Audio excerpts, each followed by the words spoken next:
Om Shanti, everyone. Welcome to the next normal. I'm your host, Sister Jenna. I was just loving those questions. We're moving towards voting day in America, and we had initiated a project called Meditate the Vote in 2016. It's being relaunched again as we move into another tumultuous voting era. And it is our pure desire that whoever you decide to support, that you come from this meditative space, a space of compassion, a space of peace, a space of wisdom. They say you vote your character. They say whoever you vote for is like a parent for you, that will be your parent. And so this whole idea of how we apply our decisions, does it come from a space of compassion? I might have a different point of view, but what's my compassion level like? And is there anything I'm walking with in my mind that holds a limited perspective of who you are? That's our discussion today. The power in compassion and how we can use this quality to build better relationships, to create a spirit of gratitude in our own lives, and to be able to make the world flow in a way that it needs to flow, with integrity, grace, dignity, peace, truth, purity. So in our advanced class on Sunday, there was a discussion that came up about compassion, mercy. I was so struck by it because it really highlighted deep-rooted areas in our thinking that has stripped us of mercy and compassion for others. It is so simple. And I think when I tell you what strips us from mercy and being compassionate is one simple error that we do over and over again, you're going to be floored. And before I tell you what it is, take a look at your own life. How compassionate are you towards yourself, towards your partner, towards your children if you have, towards relatives and friends, your neighbor, your city, your country? A lot of people are telling me that whoever decides to win as the president, whatever side they're on, whether it's the red or the blue, if blue wins, I'm going to leave the country. If red wins, I'm going to leave the country. Has not the country done much for you? Where's your compassion to help and support the country? Oh my gosh, it is such a time that we're in. You know, for many immigrants who've come to America, they've had to work very hard to get to where they are, many of them. Whatever it is that they were expecting from the United States, but from their own country, they didn't have the opportunities. And perhaps they sat as a gathering of people in one room, waiting for a miracle to happen, but it never did. But the moment you had a chance to come here, you had to put in the work. And you have seen the fruit of your hard work. And so does your compassion reveal its fruits? Are you compassionate enough to care for those behind you or others who you know have had to work very hard or will be working very hard to get to their golden age, so to speak? A compassionate heart, it is required at this time to really deeply think about the worries of another and to be able to offer your well wishes towards that being's development. I know it's really difficult to sometimes help others who are totally numb to your helping them. They won't see you. People are almost experts at deflecting. When you are trying to show them something about themselves, they deflect the conversation to something that has nothing to do about what you're about to tell them, about their well-being, maybe to give them a signal. What's going on? They deflect. And it's exactly what they're doing to themselves. It's a lack of compassion. Their own negativities, their own impurities, their own reason for loss of power, it's coming up and it's showing them. You have to release me from your system, but then they run away from it and they go to something else. The lack of compassion says, I don't have it to take care of you. I don't have it to look out for you. Hold a minute. You hear what I'm saying? Inside of every soul is a struggle. I don't care how evolved you are. There's something that is a struggle within you. And it needs your compassion on yourself to enable some sort of a solution, to help you to overcome whatever is that limitation or weakness that is draining you of all your potential. Compassion is needed. Because without the compassion, you know what it says? It doesn't matter, leave them on their own. Let them do what they want to do. It's up to them. Karma, drama, every soul is playing their own part. Leave them alone. But compassion won't leave them alone. Compassion might even risk that friendship to tell that friend the deep truths with the risk of losing that relationship. But in the long run, the friend will realize that you were really looking out for them. You know, I've been having a vision of somebody being somewhere and getting hurt. And on many occasions, I keep telling the soul, why don't you try this out? Why don't you do this for a few months and give this a little chance to see how it unfolds? And I catch myself saying every time I see that soul, I see that. I don't want to tell the soul, but I'm trying to gently guide the soul because of my compassion for their well-being. But then I wonder, is it just their destiny?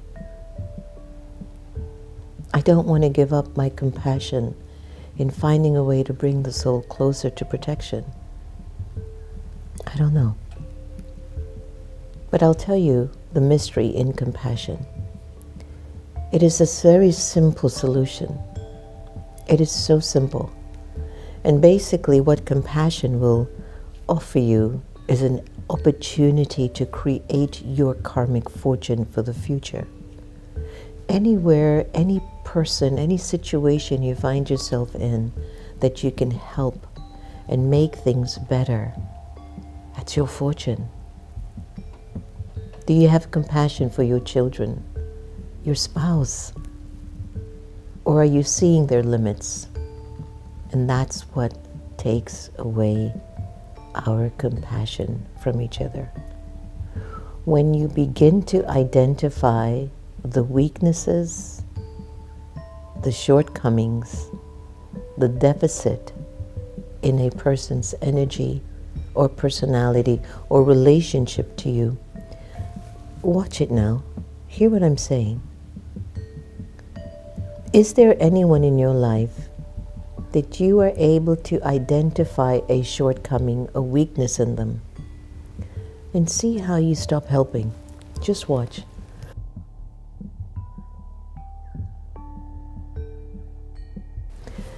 Just see how if you observe somebody's negativity in their personality, you don't really feel it from your heart to help them anymore. I was talking to someone on Friday. We were at the museum, and they were telling me very honestly, well, you know, we don't talk, we don't do these things anymore. I have to talk to you and you're doing your thing, and so I just leave you. I just leave it alone. I don't try to help you anymore. And it hurt me so much. She would never know how much it hurt me, what she said. You know, at a time when maybe I'm even short, that's the time I need you the most, because that's what compassion will do. But from just that one reaction from her was saying, Well, you're doing your thing. I don't know what you're doing, so I'm just going to stay out of it. All you had to do was say, Sister Jenna, it looks like you're juggling a lot of different things. I'm here. What can I do? What's going on? Is this going on? Is that happening? We need to have meetings. Yeah, I know. And when we've had a few meetings, things are not also panning out the way that I'd like them to, so it's still the same. Those feelings are still there. Both sides, maybe. Now, the person would never know I was very disturbed by that. They will never know. But that was me. It's my feeling, it's not hers. For her, she's protecting her feelings. And for me, I was just devastated, and I said, it's okay, Jen. You know that the soul has good wishes for you. And what I saw within myself was the thought of, I wish there was just more maturity in just being there. That's one of the things that I missed about Sister Gita being around me. Even if anybody was going through anything in the community and she knew it, she would make sure she protected me from dealing with the people's negativities. Yesterday I had to sit around a table and somebody's vibrations was so negative. And I just had to deal with it. I had no other choice. I tried, I spoke, I tried to break through. And I need somebody to buffer that. The compassion, the mercy is deal with the soul, take care of the soul, so that when they come in front of me, there's love to be received. I'm just saying, compassion comes in many ways. But it reduces when you can't see the benefit in another person. That's what I'm trying to say to you. Even with that person who is in such a negative state next to me, I texted, I called. I'm there, but I still need the support from others to break that soul from whatever they're going through. Oh boy, I could talk about compassion forever. A compassionate heart sees into the illusion and looks for the solution. A compassionate heart will have the sincerity to care about the well-being, especially when you know someone's nature.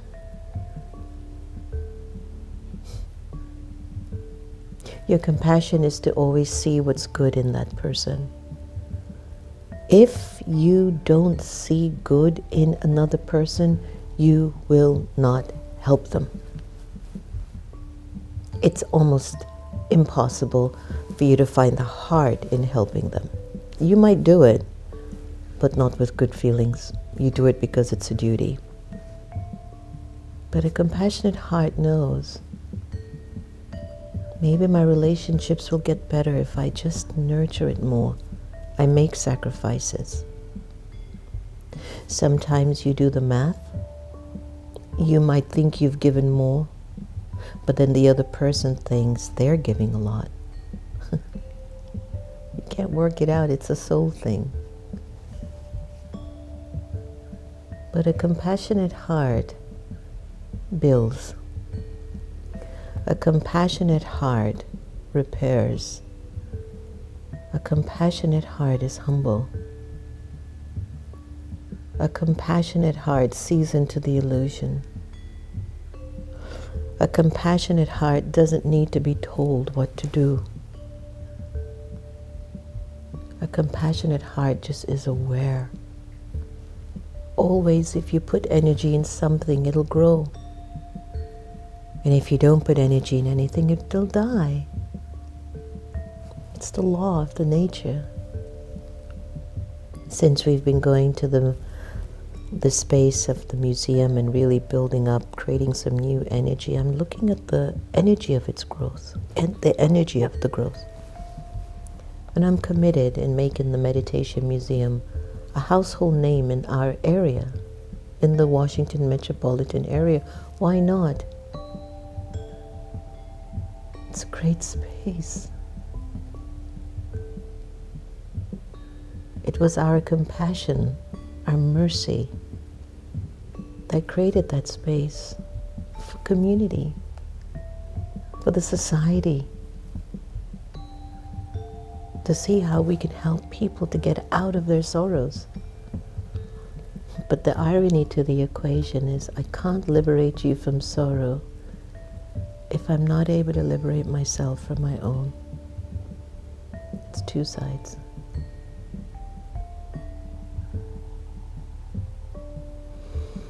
The ego has a way of slipping in a second.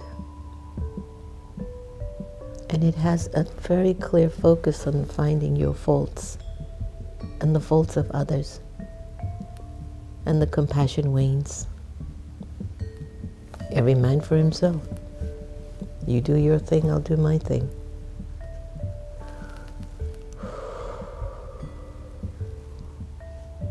We need more compassion.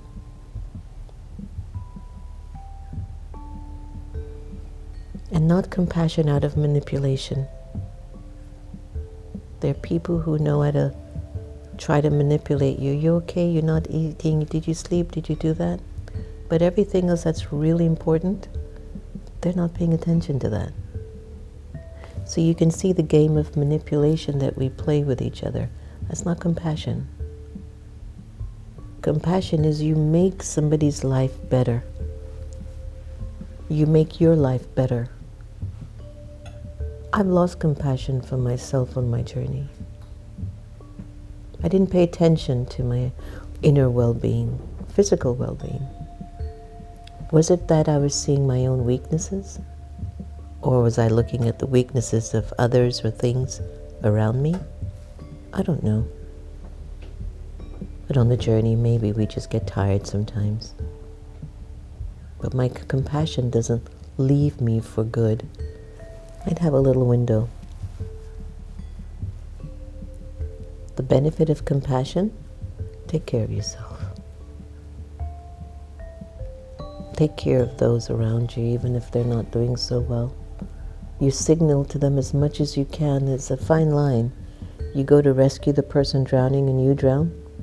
So you have to be very wise. Sometimes destiny is just fixed. There's nothing you can do.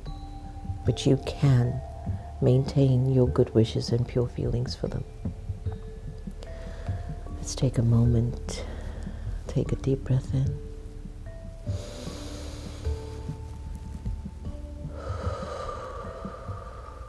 Let go of this trace of ego inside of you. The ego that makes you think you're always right. That is not compassion. Let go of letting yourself be hurt by other people just being themselves. It's not compassion. Let go of trying to help people when it starts to disturb your own mind. That's not compassion. Compassion is to build the energy in yourself of God's love. And allowing that love to heal everyone. To help everyone.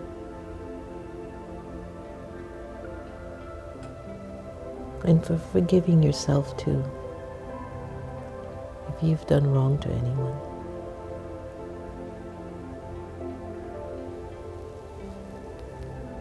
Take this moment.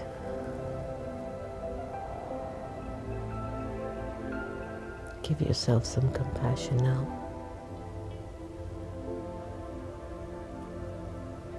Be merciful on your own self.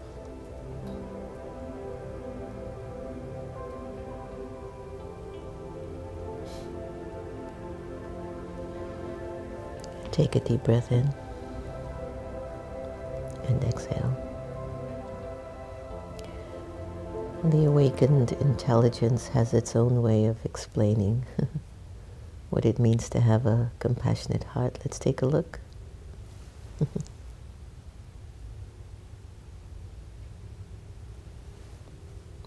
Having a compassionate heart brings numerous benefits. 1, emotional well-being.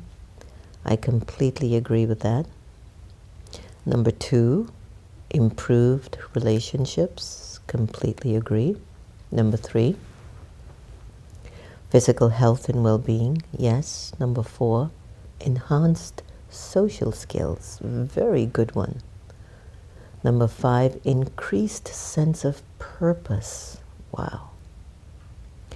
Number 6, a positive ripple effect. Wow. Number 7, spiritual growth. In essence, a compassionate heart creates a cycle of positive energy that benefits both the giver and the receiver, leading to a more harmonious and fulfilling life. Isn't that lovely? Let's go to our beautiful Sister Gita and hear what she has to say.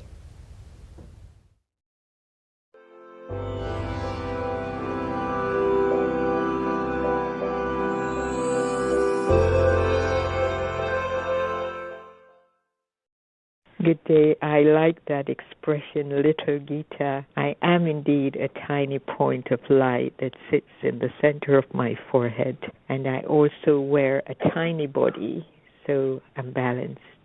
And this is honesty with myself. The first kind of honesty is honesty with myself. If I am honest with myself, there need to be no situation in which I am not honest with others. If someone does not believe me, if someone distrusts my honesty, perhaps it is a sign that I need to become more honest. Instead of blaming them, I should realize this and look at how to become more honest. Honesty and clarity go together. Honesty does not mean simply speaking your mind out. Honesty means to be very clear about everything going on inside of you. Where there is honesty, feelings become pure and clean. Honesty is where there are no other thoughts or feelings inside other than those that God Himself would have. Such clarity is reflected in your words. They will be filled with the power of truth and spoken with ease and without hesitation. The genuine honesty cultivated within you that will reach out and touch others. The quest for us all to be more honest. Thank you. Have a pensive day. Om Shanti.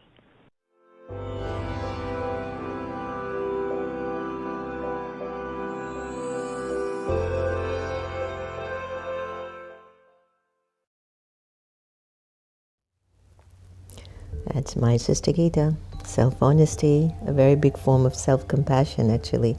So today's Avyak signal, just as people are able to catch sound before something happens, in the same way you have to catch your original eternal deity sanskars, your pure personality, catch your personality of what was ancient, your original sanskar. Always have the awareness, I was that soul, a deity, and I'm becoming that once again.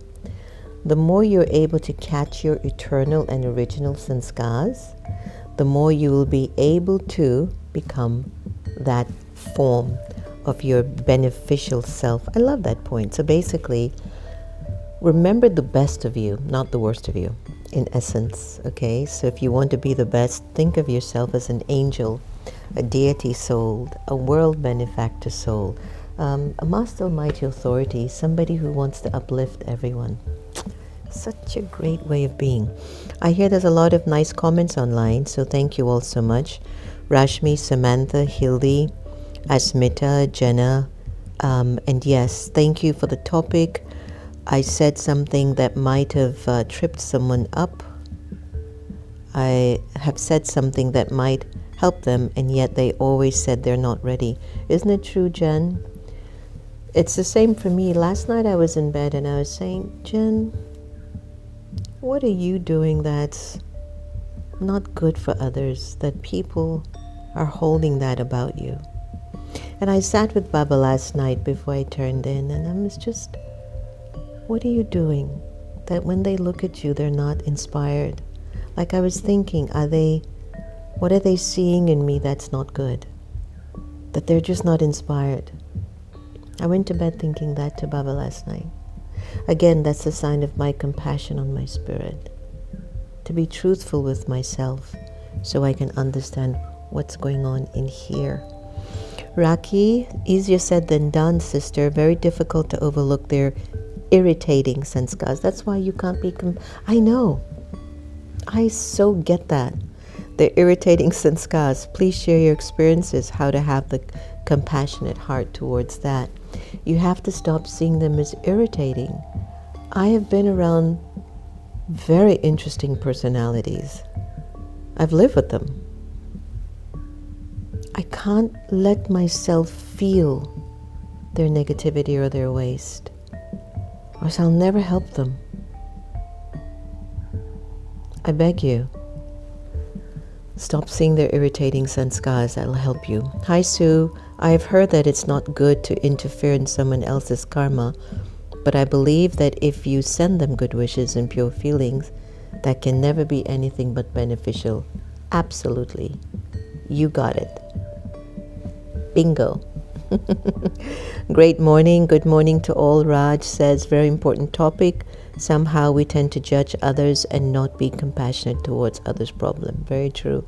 Hi Anil and Senshin. Very good. Joanne, Lilawati, Yukti, Darlene, Divya Baba, and Indu and Gigi. Welcome. Very nice to have you on Facebook.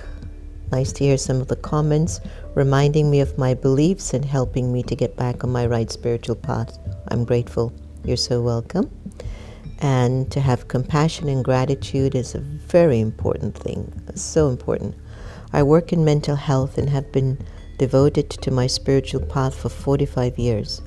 Listening to your words is really helping me at midlife, as I've been feeling sad and isolated, but your teachings are reminding me of my beliefs and helping me get back on my right spiritual path. I'm so grateful. Thank you, Kimberly. It touches my heart that you're willing to share so openly. And yes, we have to help each other up. When I see the weaknesses of other people, I push them away, actually. I don't want to be with them. I think about it. It's very hard to help people that you don't like. And you only like somebody because you're seeing a defect in them. I've literally seen people in front of me change for the best and sometimes not for the best. They've seen me change for the best and sometimes not the best. But in me, I will become my best. I don't doubt that one bit. I might go through phases, and phases where the struggle is intense. And I'm the only one that has to fight my battle. I'm sitting in the middle of a battlefield in my own mind, dealing with the multitude of past lives experiences that I didn't put there. It was put as a result of destiny and the drama of life. But at this time, which we call the confluence age, it's my only time to accept who I am and to bring the best of who I can be forth. I tell you, it's a fascinating time. It's fascinating. And when the intellect becomes like stone, it's almost impossible to get into the heart of that person. Everyone could be telling that soul, something's not right with you. They won't hear it. Don't stop your good wishes and pure feelings on them. Maybe their destiny is different. and your destiny with them is different. Good wishes, pure feelings. That's your ultimate proof of compassion. All right, let's raise our love level more and practice loving everybody the same. Thank you so much for joining us on The Next Normal. Your time and energy is very valuable to me. So lots of love, lots of good wishes. May your day be filled with compassion today. Om Shanti.